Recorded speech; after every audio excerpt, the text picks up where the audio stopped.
பெருமானார் ஸல்லல்லாஹு அலைஹி சொல்றாங்க, ஒரு மனிதர் சுப்ஹானல்லாஹி வ பிஹம்திஹி சுப்ஹானல்லாஹில் அஸீம் அஸ்தக்ஃபிருல்லாஹ் 313 தடவை.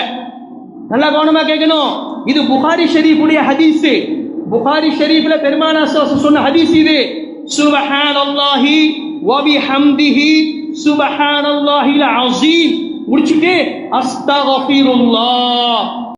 ரஜபுடைய முதல் ஜும்மால 313 தடவை சுப்ஹானல்லாஹி வ பிஹம்திஹி சுப்ஹானல்லாஹில் அஸீம் அஸ்தக்ஃபிருல்லாஹ் அப்படின்னு யார் படிக்கிறாங்களோ பெரியவன்பர்களே, பெருமானார் ஸல்லல்லாஹு அலைஹி வஸல்லம் ஹஜ்ரத் அப்துல்லா பின் அப்பாஸ பார்த்து சொன்னாங்க, இந்த யார் இப்படி படிச்சிட்டாங்களோ காலையில வெள்ளிக்கிழமை இன்னைக்கு காலையில இருந்து இரவு வரைக்கும் உலகத்தில் படைக்கப்பட்ட எல்லா படைப்பினங்களுமே, வானம், பூமி, சூரியன், சந்திரன், கடல், மீன், சரிந்தே பரிந்தே, விலங்குகள், பறவைகள், விஷஜந்துகள், அதாவது மரம், செடி, கொடி, கல் எல்லாமே அந்த மனிதனுடைய ரிஸ்க்குக்காக வேண்டி, அந்த அடியானுடைய செல்வத்துக்காக வேண்டி துஆ செய்யும் என்பதால். அல்லாஹ் அக்பர், தவ முபாரக்.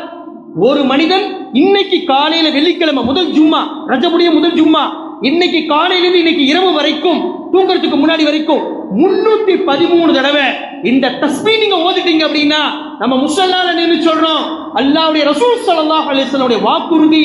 பெரியவர்களே, நீங்க சொல்றது பொய்யாகலாம், நான் சொல்றது பொய்யாகலாம், ஆனா அல்லாஹ் ரசூல் சொன்னது என்னைக்குமே பொய்யாகாது. அல்லாஹ் அக்பர், என்னைக்குமே பொய்யாகாது. அப்ப ஒரு மனுஷன் 313 தடவை இந்த தஸ்பீஹ் ஓதிட்டா அப்படின்னா, உலகத்தில் படைக்கப்பட்ட எல்லா படைப்பினமே அந்த மனிதனுடைய செல்வத்துக்காக வேண்டி, ரிஸ்க்குக்காக வேண்டி துஆ செய்வாங்க. அந்த துஆ பரக்கத்தின் காரணமாக அவனுக்காக வேண்டி ரிஸ்க்குடைய தலைவாசல் மூடப்பட்டிருந்தது. இந்த உலகத்துடைய படைப்புகள் துஆவுடைய பரக்கத்தின் காரணமாக அந்த தலைவாசல் திறந்து விடப்படும். அந்த மனிதனுக்கு செல்வத்தை அல்லாஹ் தஆலா வாரி வழங்குவார் என்பதாக சத்திய பெருமானார் ஸல்லல்லாஹு அலைஹி வஸல்லம் சொன்னதாக ஹஜ்ரத் அப்துல்லா பின் அப்பாஸ் ரலியல்லாஹு தஆலா புகாரி ஷரீஃபின் இந்த ரிவாயத் இருக்கு. அல்லாஹ் அக்பர்.